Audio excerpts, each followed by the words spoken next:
নমস্কার দর্শক বন্ধুগণ, রেখা পাত্র কি বলছে আমরা একটু শুনে নেব। রেখা পাত্রের একটা লেটেস্ট ইন্টারভিউ দেখাবো আপনাদেরকে, কি বলছেন উনি। এবার আমি আপনাকে যে প্রশ্নটা করব, মহিলা হিসেবে, নারী হিসেবে এই প্রশ্নটা করতে আমার ব্যক্তিগতভাবে রুচিতে বাঁধছে, কিন্তু তা সত্ত্বেও সাংবাদিক হিসেবে কখনো কখনো আমাদের কিছু কিছু প্রশ্ন করতে হয়।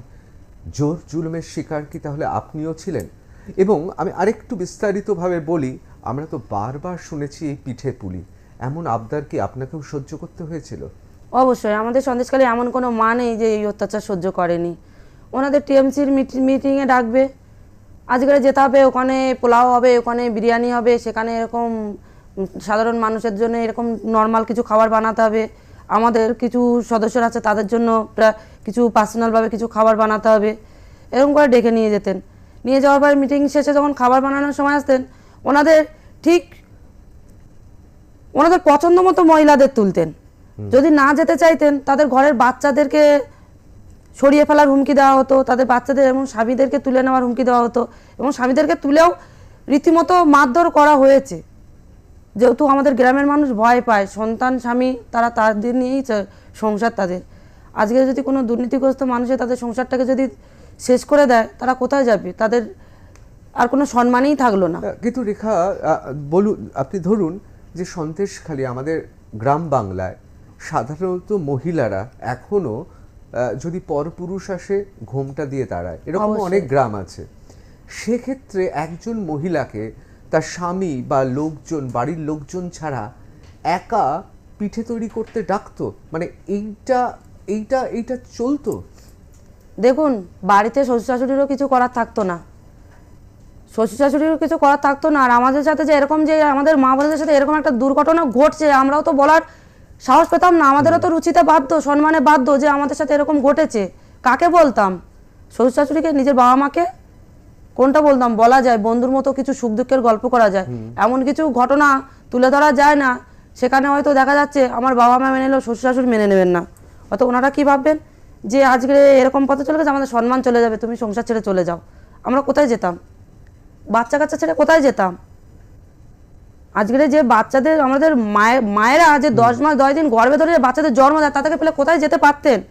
এই দুর্নীতিগ্রস্ত মানুষদের জন্য এদের অত্যাচারের সীমা লঙ্ঘন করে কোথায় যেতেন? সেসব দিয়ে আমরা কি করব, বাধ্য হয়ে আমাদের সহ্য করতে হয়েছে। আর তার জন্য হয়তো আজকের সেই ধৈর্যের বাঁধ ভেঙে আজকের হয়তো সত্যি খুশির জোয়ার এসেছে আমাদের মা বোনেদের জীবনে। মা সত্যি আমরা ভাবতে পারিনি যে আজকের আমাদের সন্দেশখালীতে এরকম কিছু হতে পারে, এরকম কিছু হতে পারতো।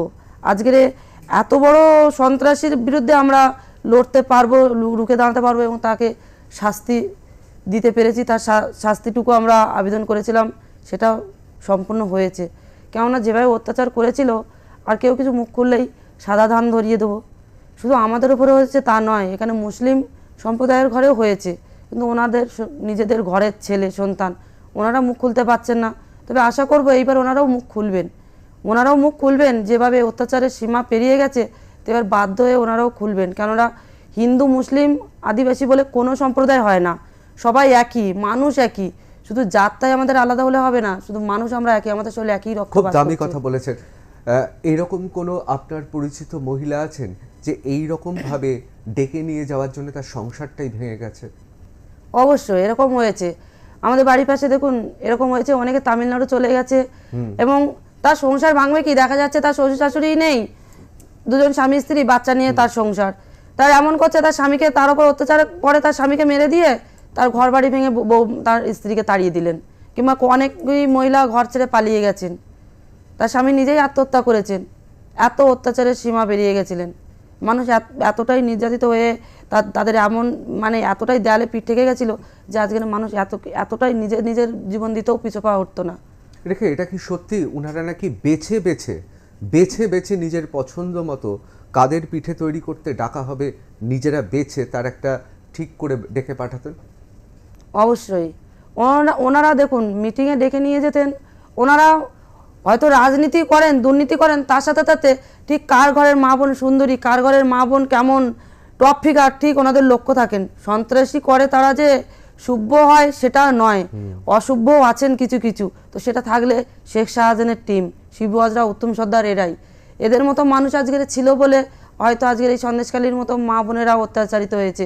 আমি তো মনে করি আজকের এই টিএমসি পার্টি যদি উঠে যায় তো এই সন্ত্রাসী পুরোভাবে এই সন্দেশখালী কেন, পুরো আমাদের বসিরহাট পুরো লোকসভা মা বোনেরা সুরক্ষিত হয়ে যাবে।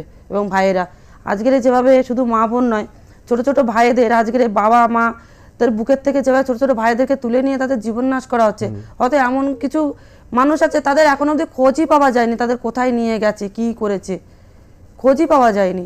আমরা চাইবো এটা যেন না হয়, আর কোনো মা বোনের ঘরে ঢুকতে গেলে যেন তাদের 7 বার ভাবতে হয় যে আজকের এইখানে ঢুকলে আমরা বেঁচে ফিরবো কিনা, আমরা ঠিক থাকবো কিনা।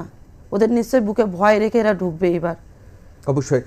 আমরা রেখার সঙ্গে কথা বলছিলাম, রেখার ভাষাতে টপ ফিগার দেখে কে সুন্দরী সেইভাবে বেছে নেওয়া হতো। আমি রেখা আপনার কাছে সাংবাদিক হিসেবে প্রশ্ন করেছি, কিন্তু অবশ্যই একজন মানুষ হিসেবে এই প্রশ্ন করার জন্য আমি আপনার কাছে ক্ষমা প্রার্থী। আমাকে সবার সামনে টেলিভিশনে এই প্রশ্নটা করতে হয়েছে শুধুমাত্র সত্যিটা আপনার মুখ থেকে শুনবো বলে, আপনি কি বলছেন সেটা শুনবো বলে। এবার আমি একেবারে অন্য প্রসঙ্গে চলে আসি। আরও তো অনেক মহিলা ছিলেন যারা বেরিয়ে এসেছিলেন এই অত্যাচারের বিরুদ্ধে, যারা মুখ খুলেছিলেন। রেখা পাত্রকে বেছে নেওয়া হলো কেন, রূপে না গুণে? দেখুন, রেখা পাত্রের রূপ গুণ আছে কি জানি না, তবে রেখা পাত্র যে সবার জন্যে সবাইকে নিয়ে প্রতিবাদে থাকতে পেরেছে, হয়তো আজকের আমাদের মাননীয় প্রধানমন্ত্রী হয়তো এটাই ভালো লেগেছেন যে আজকের মা বোনেরা যেভাবে যুদ্ধে লেগেছে তার থেকে কাউকে বেছে নিলে হয়তো সন্দেশখালীর মা বোনেরা কিছু হলে ভরসা পাবে। তো এটা আমি বলবো না যে উনি বেছে নিয়েছেন, এটা মা বোনেদের ভালোবাসা, এটা ভালোবাসা আশীর্বাদেই আমি এই জায়গায় হয়তো যেতে পেরেছি, ওনাদের জন্যই যেতে পেরেছি। তো দর্শক শুনলেন রেখা পাত্র কি বললেন, তার একটি বিশেষ ইন্টারভিউ আপনাদেরকে দেখালাম। এবং রেখা পাত্র যেভাবে উনি প্রতিবাদী রূপে উঠে এসছেন, পুরো সন্দেশখালী বসিরহাটকে উনি প্রতিনিধিত্ব করছেন।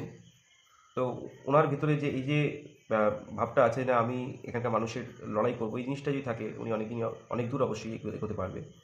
তো দেখা যাক আগামী লোকসভা ভোটে কী হয়। তবে যেটা হওয়া মনে হচ্ছে হয়তো রেখা পাত্রই জয়লাভ করবে, কারণ যেভাবে ওখানকার মানুষরা অত্যাচারিত হয়েছে সেক্ষেত্রে এটাই স্বাভাবিক। এই পুরো বিষয়টি নিয়ে এবং রেখা পাত্রের এই বিশেষ ইন্টারভিউটি নিয়ে আপনাদের কিছু বলা থাকলে অবশ্যই কমেন্ট বক্সে কমেন্ট করে জানান। এখন তোমাদের এই পর্যন্তই, দেখা হচ্ছে পরে ভিডিওতে। নমস্কার।